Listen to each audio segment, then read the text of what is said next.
Hai, Assalamualaikum dan salam sejahtera. Saya Faiz Nur binti Rahim daripada Universiti Pendidikan Sultan Idris. Dengan itu, saya telah menyertai satu program yang diberi nama sebagai Uni Diversity Challenge yang dianjurkan oleh Persatuan Pengajian Malaysia. Menurut Bakar Lazim 1922, pantang larang ini adalah bersifat universal dan berbeza dari segi kepercayaan dan adab resam sesuatu bangsa.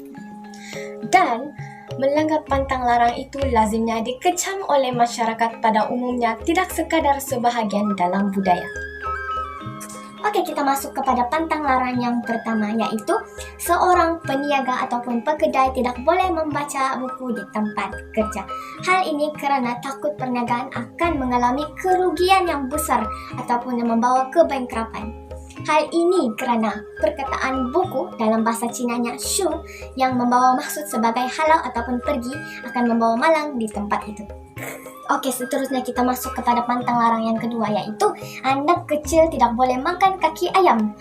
Ini kerana anak kecil itu akan mendapat kesan ketika ia besar kerana tidak dapat menulis dengan baik dan juga akan menjadikan mereka kuat bergaduh atau kuat bersaing kerana akan mendapat sifat seperti seekor ayam jantan. Tidak keseram di situ. Oke, seterusnya kita masuk kepada segmen ketiga, pantang larang yang ketiga, yaitu dilarang keluar pada waktu malam pesta hantu lapar atau lebih dikenali sebagai Ghost Festival Hungry.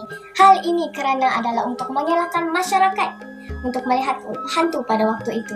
Karena pada festival Ghost Hungry ini tidak boleh diadakan perkahwinan dan orang nelayan tidak dibenarkan sama sekali untuk menurunkan atau melayarkan bot baru mereka. Hal ini kerana roh orang yang mati dalam keadaan lemas berada dalam kegawatan yang paling besar atau lebih dikenali sebagai hantu air. Nah, kita pergi kepada pantang larang yang keempat. Dilarang membuang kaca di sungai kerana buaya akan marah. Demikian kerana untuk mengelakkan berlakunya perkara malang kepada individu tersebut selama 1 dekad. Oke, seterusnya kita akan masuk ke pantang larang yang kelima, yaitu jangan melihat cermin ketika gurub, petir dan hujan lebat. Nanti muka akan buruk. Maksud tersirat dalam pantang larang ini adalah untuk mengelakkan nasib malang, terutama kepada anak dara ataupun perempuan yang sebelum berkahwin kerana takut jodoh mereka akan lambat.